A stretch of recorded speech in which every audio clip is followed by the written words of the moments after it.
আমার দোকানে বেশ কিছু ফকির ফকরানি আসে, মিসকিন আসে।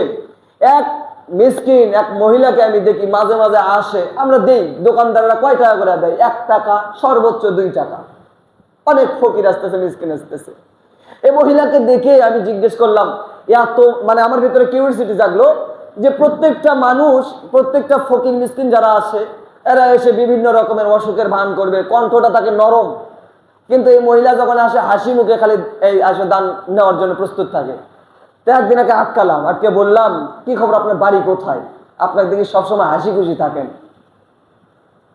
বলতেছি এজন্যই, নিজের অভিজ্ঞতা থেকেই তো আপনাদেরকে বলবো, তাহলে নাকি আপনাদের চমক যদি নড়ে। এই মহিলাকে আমি জিজ্ঞেস করলাম যে আপনি এত হাসি খুশি থাকেন, আপনার বাড়ি কোথায়?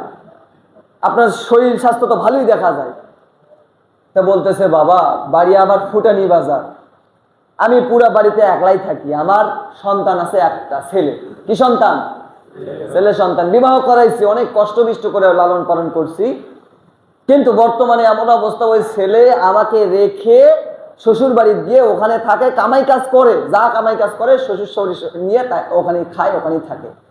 এখন কথার কথা আমি একটা কথা বলি, ও মহিলাকে আর বেশি কিছু বললাম না, বুঝতে পারলাম অন্তরের ভিতরে দাউ দাউ করে আগুন জ্বলতেছে, আমি আর তার মধ্যে কেরোসিন না ঢালি। একথা চিন্তা করেই তাকে আমি বলে দিলাম যে শোনেন, আপনি আল্লাহকে বেশি বেশি ডাকেন, হয়তো এটাও খারাপ পরিস্থিতি হতো, আল্লাহ আপনাকে ভালো রাখছে, আপনি দোয়া করতে থাকেন। এই কথা বলে আমি নিজে নিজে চিন্তা করলাম, আর আপনাদেরকেও কথাটা শেয়ার করি, এই ছেলেটা যদি কিয়ামত পর্যন্ত হায়াত পেয়ে ওর শ্বশুর শাশুড়িকে রিস্কা খেতে হোক, আর সবচেয়ে এসি রুমের মধ্যে চাকরি করে শ্বশুর শাশুড়িকে খাওয়াইয়া যদি ওই অবস্থাতেও কবরে যায়, আর মা এদিকে নারাজ থাকে, ও জান্নাতি হবে? একটা কথা বলে দিই, হাদিসের ভিতরে স্পষ্ট কথা এসেছে যে এই পৃথিবীর ভিতরে সমস্ত গুনাহ করেন আপনি, এই গুনাহগুলোর শাস্তি দুনিয়াতে দেওয়া হবে এমন কথা আসে নাই, তবে দুইটা শাস্তির কথা বলা আছে যেটা দুনিয়াতে দেওয়া হবেই হবে, 1% হলেও দুনিয়াতে দেওয়া হবে। এর 1 নাম্বার হলো মা বাবার সাথে নাফরমানি। যারা মা বাবার সাথে নাফরমানি করবে, মা বাবার উপরে গায়ের উপরে হাত উঠাবে, মা বাবার সাথে খারাপ আচরণ করবে, মা বাবা তাদের উপরে অসন্তুষ্ট থাকবে, এই কুলাঙ্গের সন্তান দুনিয়াতে শাস্তি পাবে, বলেন নাউজুবিল্লাহ।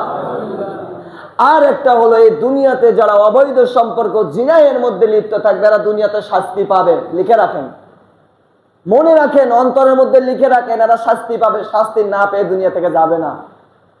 তো প্রিয় হাজিরিন, এজন্যই বলতেছে গুনাহের সব কালচার বন্ধ করে দিতে হবে।